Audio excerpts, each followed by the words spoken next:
Hey guys, PB. Sorry for the late upload of this video. I've been so busy, like I'm always busy, but I've been more busy than normal. Had like 3 boiler swaps to do in less than a week, as well as all my other work, little bits. Been doing loads of stuff for Instagram, Twitter, stuff like that. So it's just finding the time really. I've been filming the jobs. It's just finding time to edit because I have to do it at night, and if I'm not getting home till gone 8, it don't leave much time to get your dinner and have a few games on PUBG. So yeah, I'll try my best to get them out a bit more regular.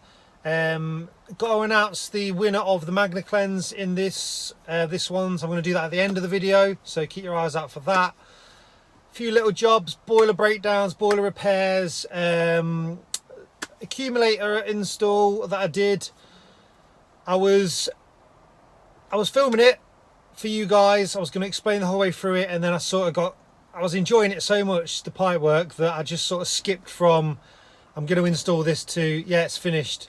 But I have got another one that I did at another job, same landlord, which hopefully I will do in more detail. There's a bit of a bending tutorial in that as well.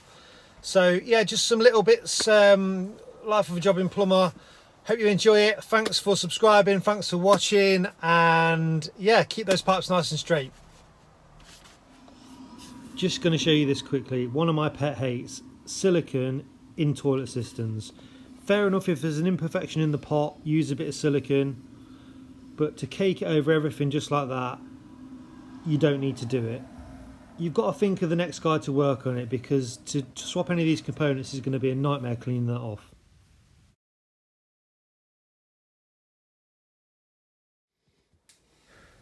Nice easy job this. One of my favourite boilers, this is a Baxi 105E. So they've been called out because the front cover there is full of water, it's been dripping, and the first place to look on these boilers is here. It's the domestic hot water flow switch, and you can see there the water just dripping off it. As I say, this is a common fault. Basically there's a little O-ring inside there, and there's a pin that travels through. The pin pushes the micro switch there, which fires the boiler up.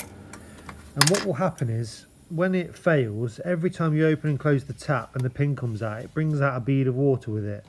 But this one's got to the stage now where it's just constantly running. So you can see there, the pin's just come out, pushes the micro switch, that tells the boiler someone's opened the tap, and the boiler fires up, and that's basically how it works. A lot of combi boilers work like this. Some of them work on turbines and magnets, but a lot of them use this. So to work on this, all we need to do is isolate the cold water. So the incoming main is that one there, so we'll isolate that, and now that's basically shutting off any new water coming into the boiler. This is on the domestic hot water circuit, nothing to do with the pressure in the boiler and the heating system. So you can see there, I've opened the tap, there's no water in, the pin's not come out. So the way this works is, inside here there's a big black diaphragm that stretches across the whole thing, and when you open and close the tap, it moves, pushes the pin out, hits the micro switch. Now a proper repair would be to replace the diaphragm and everything in there, but because this is an emergency call out, I just need to stop it dripping now. So I've removed that there, and then what we're going to do here on this pin is, with a tiny little O-ring out of this set, we're going to push the O-ring over the pin, and then we're going to fill it with some silicone grease and refit the sort of brass cover on there, just to get it working. As I say, this is just a call out, it's not a proper repair. I'll quote them to come back and do it properly, but you can see there I've put the silicone grease in and the O-ring, tighten that back in there, and then we can pop the water back on and test it. So you'll see there, when I turn the water on, under there, the pin will push out, because we've got the tap open still on the wash hand basin just behind me. And you can see the pin comes out there, and there's no water on it. So we know that's worked.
So this is the accumulator install. It's a Stewart Turner mains boost system, and it's designed to boost the flow rate to this property. 81 kilograms this was. Getting that down these stairs on my own was not easy, I can tell you. So hopefully you'll have some understanding of how an accumulator works after watching this. So using this weir gauge, this is the cold main, incoming cold main.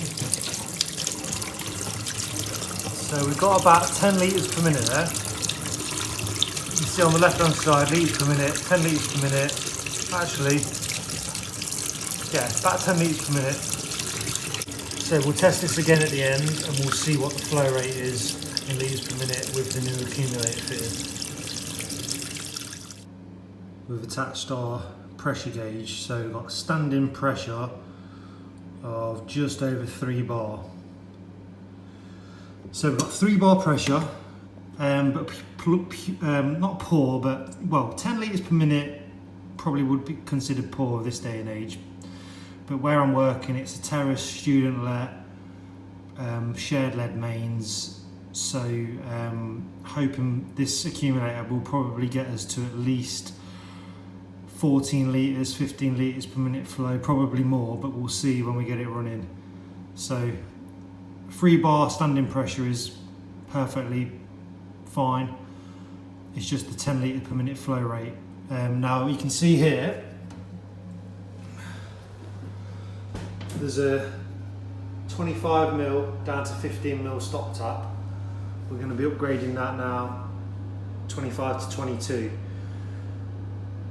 We'll still pick up this washing machine point here, but we'll take a 22 and we'll feed to the accumulator.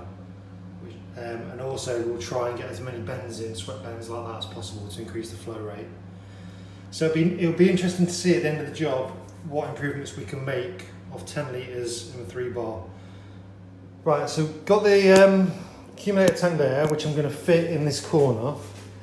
So before I fit this, we're going to run a nice 22mm main, bend it round this corner and extend it along to connect onto the incoming main. So if you don't know how this works, this is the new main that's been brought in. This just does this washing machine at the minute in the basement. So we're going to take this down across, tee into our accumulator, then straight out again. So it doesn't go in the bottom and out the top like an unvented cylinder would. You literally tee into it. So this just fills up, when you're not using any water, this fills up with the 3 bar pressure from out the stop tap, out the mains water supply, and just pre-charges. So then when you draw off the tap further down, all this built up pressure in here pushes out in addition to what you've already got. So the way we're going to do this is we're going to come off this main stop tap here, into here, out, up, and connect onto the system further up in the kitchen. So then this just sits down here in the cellar, building up with pressure, then when they come to use it, we've got a reserve here that boosts what we've already got upstairs. So I'm going to start getting the pipe work in now. I'll probably film again when I'm putting in the component pack, when I'm fitting some of this stuff, and just to talk through that. But for now, I'm just going to get myself my new main in, and then the plan is we're going to run high level with these pipes that are already in, along and into the kitchen to connect up. So we've got all the components we need: non-return valve, line strainer, pressure reducing valve, isolation valve, 2 pressure gauges, and then a nice diagram here telling you the order in which to put the stuff in. Always the setting up of the job is probably my favourite bit, working out how I'm going to do things. And also the outcome on jobs like this, seeing what improvement we can get with this kit to give the customer the required increased flow rate. So we'll probably have a look at the instructions in a bit when we're setting up, but that's the component. Okay, so I've got bent my 22mm copper pipe there. So that's behind where the cylinder's going to be, or the tank.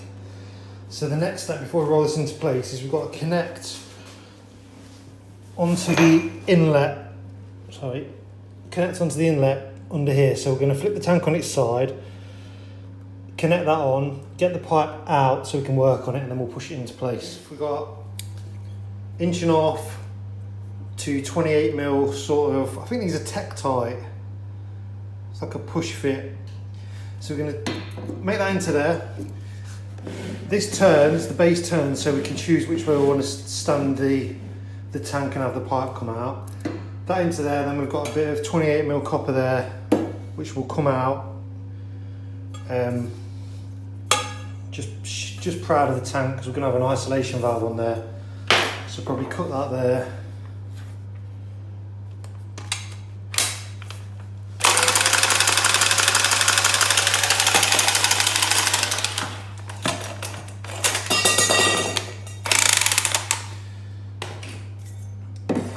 So we'll do something like that. Put this fitting on, and then we'll stand the tank back up.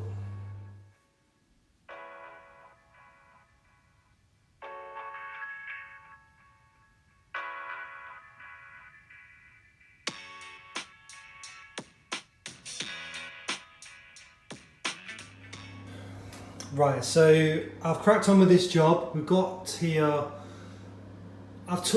before I had the pipe here, and then I realised I've got to get all this stuff in, so I've took it above. So we come down here, we've got a line strainer, which is basically a filter to protect all these other components. We've got a pressure gauge there that tells us at the minute, because nothing's happening, our standing pressure, which is around just under 3 bar. You can see there on the red 3 bar. And then down into this non-return valve. So if you don't know why we need this, basically we've got this big tank here that's going to be full of pressurized water. If we didn't have this here and something happened outside, so this side, let's say this is the street, something happens outside, a burst pipe or whatever, and this starts drawing water back, we've got over 3 bar of pressure built up in here, would just push back into the mains. Now if we had, because this is our tank in our property, nobody knows what's in here, what's going on. If we'd connected something onto this pipe that was to say an outside tap or something as well, or some kind of chemical cleaner had got in here, anything that can't go into the wholesome water supply, so anything that you would contaminate the water supply could, if this wasn't here, force back, and someone down the street could draw it and start brushing their teeth with it or drinking it. So it's basically protecting the wholesome supply, the street side, anything in your property this side from going backwards. So that's very vital that you have that. If you don't know about stuff like this, it's really worthwhile going on a water regs course, because you'll learn all about it, because there's different fluid categories. You know, if we're on a farm and this was feeding some animal troughs, this wouldn't be enough. We need to have an air brake to contain the contamination. So it's worth learning about. But basically we've got check valve there, so that's non-return valve. Then we've got the pressure reducing valve or the equalising valve, composite valve, whatever you want to call it. So that's balancing us off at 3 bar. So anything after that should be a nice balanced 3 bar pressure. Another pressure gauge on there. And then this is the interesting bit. So cold water from the street, and then can go to the rest of the house, to all our services, taps and stuff, which goes off up that pipe and then along there to the rest of the house. When we open this, and I've left this off so you can hear what happens, but you can see here how it's teed in. So the water doesn't go in the bottom, come out the top. It goes in and comes out the same pipe. So we're going to open this now. You'll hear this go in. So got mains water here now. No one's drawing a tap, so nothing's going that way. So it's now being forced into here, and this will fill up to whatever standing pressure we've got. You can see on this one now, we've gone down to 1.5 because this is filling up, because we were at just under 3. When this is full, it will go back up to 3, just under 3 bar. So this is filling up now, this is charging. 450 litres this will take. So if we've got 450 litres of in here at 3 bar, when someone draws the tap, this is going to supplement what we've already got. And that's where we're going to get our extra flow rates and pressures from. So we're going to let this fill up now, probably take about half an hour to charge, and then we're going to retest the tap using the weir gauge, which I showed you earlier. If anyone's wondering about this type bend, by the way, because I always get asked about these, This is a bend, a manufactured preformed bend on 22mm copper that comes with some boilers. This is from Valent Boiler. If I don't use them on the boiler, I keep them on the van and I use them when I want, so that's what that is. And we've got two nice pull bends there, and the same at the top, two pull bends there, and then it goes off around the corner to the house. So let that fill up now, then I'm going to test it. Okay, so it's a finished job. Accumulator tank is fully charged. We're back up to just under 3 bar there. So we can go up now. We've lagged the pipes with the pipeline Pro tool. I've not seen it before. I'll just share a quick video now.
So, like I said, this is all full. It's been about an hour while I was messing around with the lagging and cleaning my kit away. So now we can go and check, see what our flow rates are compared to before we started the job. So we've got about, call that 18 litres per minute. At the tap now, and I think we were on about 9 or 10 before, so we've almost doubled it, which is a good outcome. This is my number one most hated job I get called out to, and it's badly installed shower cubicles. And this might be the worst one I've ever seen because the cubicle is too big for the tray. So you can see there, it overhangs. The silicone's awful. It's just been patched up and patched up and patched up because it's not right. You can see there overhangs in the corners. Those corners are the most deadly place for a shower cubicle leaking. If you don't get that right, if you don't seal behind them and do it properly, you're going to have issues. And the other thing is, you don't seal inside and out. You just seal on the outside edge. That way, if any water gets into the profile of the screen, it can run back into the tray to your waste. If you seal both sides, any water that gets in is going to stay in and cause you issues. Hate it.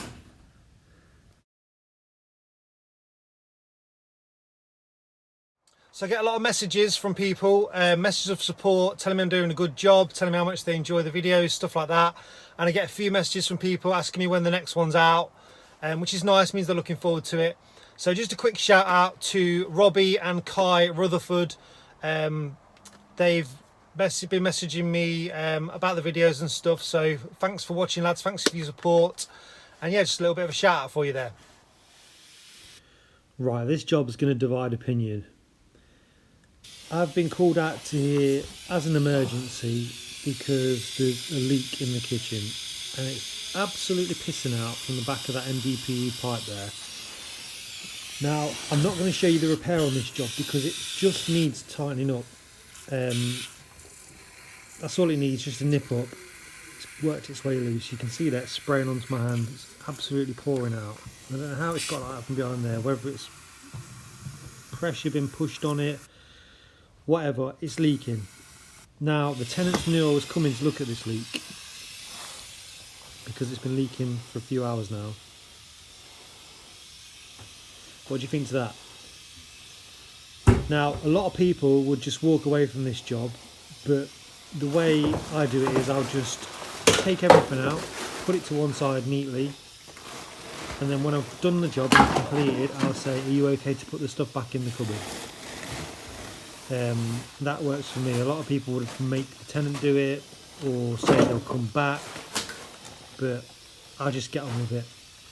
So yeah, all this stuff left in the cupboard when they knew it was coming.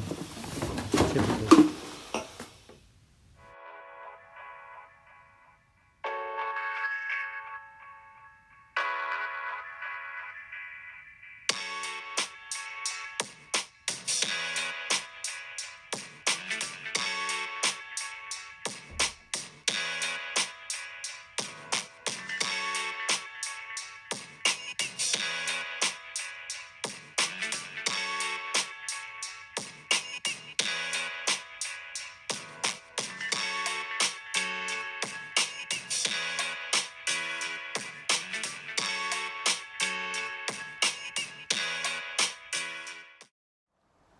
So a lot of you will remember from Life of a Jobbing Plumber number 19, I did a competition to win a Magna Cleanse.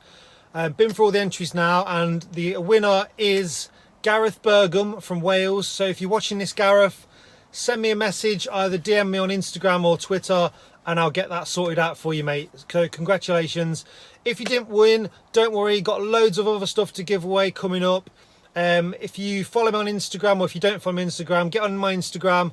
Just giving away a Vito Pro Pack tool bag. Got a Stabila laser level to give away soon, and loads of other little bits. So follow me on Instagram and Twitter, and you're more likely to see the competitions. Hi guys, it's PB. Would you rather Wednesday? We've got 3 choices today. Sensors edition: sight, smell and taste. Okay, would you rather be on a job, you're doing pipe work all day, fluxing, soldering pipes, your hands are green, and for whatever reason you just rubbed the corner of your eye there and your eye starts streaming and you can't stop touching it, making it worse. By the end of the day, your eyes closed up and you got water running down your face. Or you're working on a toilet, you fix the toilet and then you're driving around your van later on, you think, can I smell piss? You've been kneeling in someone's stale piss and now your trousers reek of it and you can smell it all day. Or you're on a job, you're working on a gas meter, you take the test nipple out, and you just hold it in your mouth, or you got a lube up your manometer hose in your mouth, and then you can taste gas for the rest of the day. You had a special packed lunch you were really looking forward to, and it ruins it. What would you rather do?